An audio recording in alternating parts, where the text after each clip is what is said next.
Deadly building collapses in Antwerp and Miami.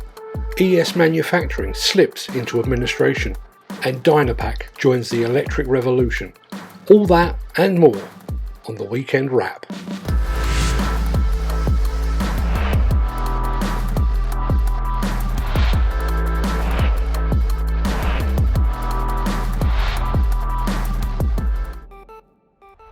And we start with the tragic news that 5 construction workers have died after a school building collapsed in the Belgian city of Antwerp.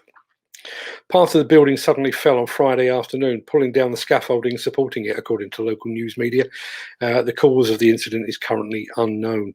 Fire and rescue workers pulled the last 2 bodies out of the rubble on Saturday morning, meaning that all the missing workers have now been accounted for. 2 of the victims were from Portugal and Romania, police have told Belgian media. 9 other people were injured in the collapse, although they're not thought to be in a critical condition. This latest incident follows hot on the heels of a building collapse in Gwangju in South Korea that claimed the lives of 9 people just over a week ago. Bad news all around, I'm afraid. It's probably obvious to everybody, but I love technology. I love virtual reality and GPS. I love artificial intelligence and laser guidance. And if anyone ever gets around to producing an excavator mounted on hover pads, chances are I'll probably love that too. But I also like tech that is more straightforward, more accessible, tech that is as simple as it is effective. So yesterday, while I was scanning the interwebs, I came across just such a thing. Let's take a look.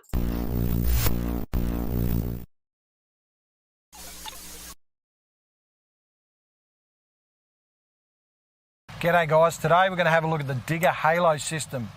The Halo system is the future of drilling. We believe it's going to make the job easier and faster and just more friendly for you guys to use. The Halo system is a light system, LED lights. You have a series of green lights and red lights. Red indicates that you've gone off centre. Your potential of side loading that auger, that's going to damage that auger. You're going to blow the side of the hole out. It's going to cost you more in concrete. So by keeping that constant green halo, know that you're drilling straight. So the basic system comes with a 3-metre cable, goes back to your cab, plugs into your cigarette lighter, will work all day. There is an option to go to a battery pack. The battery has a couple of features. So one, you don't have to run it all the way back to your cab if you don't want to. You can clip it anywhere out of the way on your machine or near the unit. The other great advantage is you have a zeroing feature. So you guys that are needing to drill on an offset of 10 degrees, 15 degrees, anything like that, you can simply set your auger off, set your desired angle, press of the button, gives you your halo, and you will know that you're at that angle all the time and you can maintain that angle. So it simply returns back once you're finished to normal, press of the button, and you're back to vertical drilling. So again, that only comes with the battery pack. It's nice and easy, a couple of cable ties back to your cab, and you're ready to go. So you can change between machines really easily. So by having the light system up at the drive unit, it means like other systems that are, one, they're more expensive, but you need to take your eye off your unit where you're drilling. All the jobs happening there in front of you, but you're taking your eye down off that to look at a screen to make sure you're straight. Then that also adds to the inaccuracy of the drilling. So by having the light system up in and around the drive, it really gives you that ability to stay straight, stay accurate, and not have to wander your eyes off that job. So the lights are set in a nice heavy duty ring with a recess, so any impact on the side there is not going to impact on the lights. It's in a really heavy duty case, so we feel it's going to be really durable and last the time. So it has little recesses, so as you're going down or up, you can still get the angle and see those lights, and it just avoids any of those destruction that's going to happen to your auger if you get off centre. There you have it. That's Halo, the future of drilling. It's going to make you drill faster, more accurately, save your money, save your time. If you need more info, give us a call, check us out online. Only happy to help you. you wonder how you ever did without it. Now, I've got no idea if the Digger Halo system is available here in Europe or even if it's available outside of Europe, but I think that's a superb use of simple technology to make the life of an operator just that little bit easier. In this exclusive interview with Richie Brothers' Rupert Craven, we look back at a year in which his company has gone from strength to strength in the face of global adversity. And I started by asking him about the most recent equipment auction to take place at the rejuvenated Maltby facility.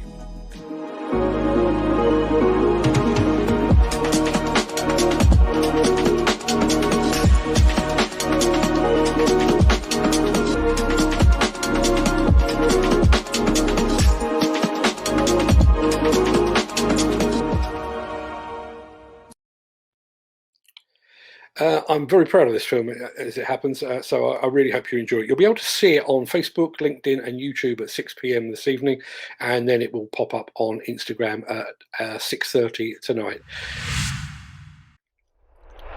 Remember this.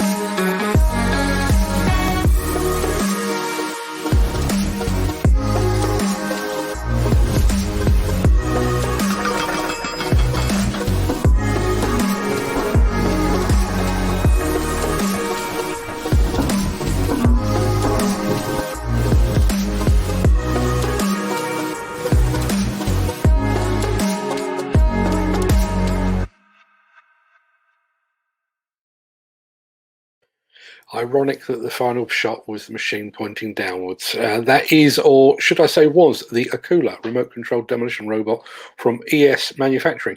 We were actually the first demolition publication to bring this British-developed machine to the industry's attention.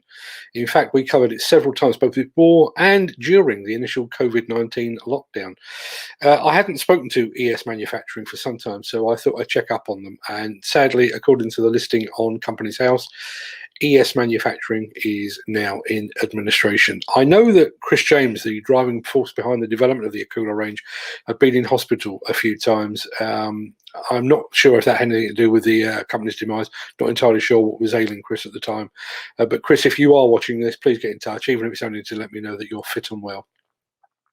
Was the Akula ever really a threat to the Brock demolition robot? Almost certainly not. I saw the machine in prototype form, and as I reported at the time, the quality of the machine left a bit to be desired.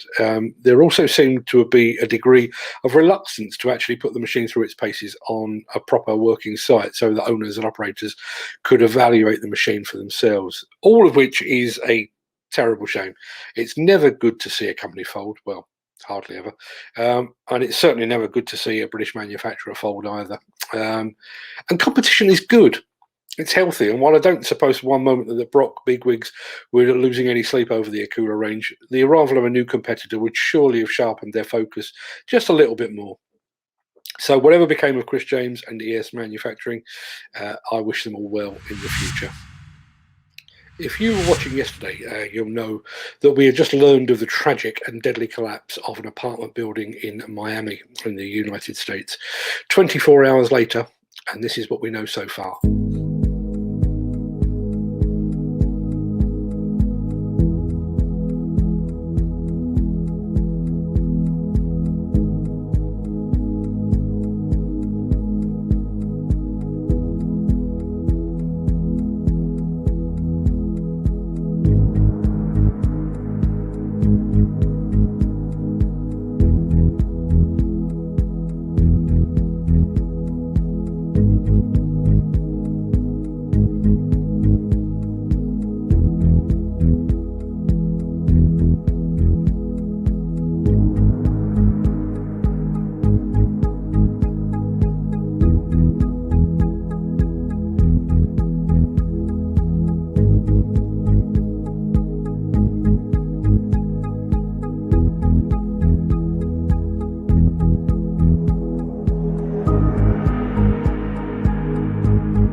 As our film said, the cause of the collapse is not yet known, and although there is already the usual speculation about the quality of both the building methods and the materials used on the construction of Champlain Tower, it will be some time before we learn the true cause.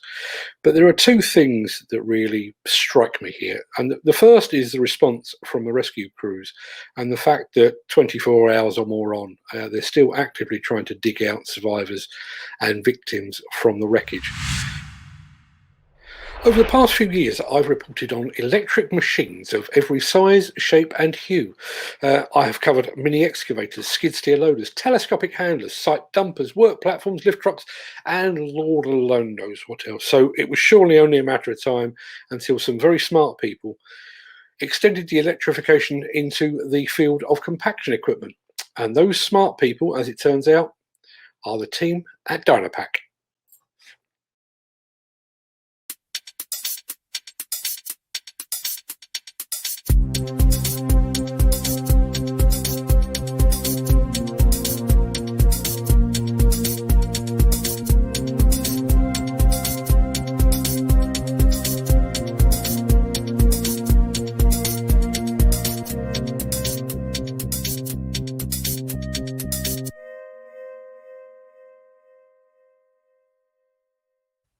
If you enjoyed this show, please consider supporting us. Go to buymeacoffee.com/Demolition News.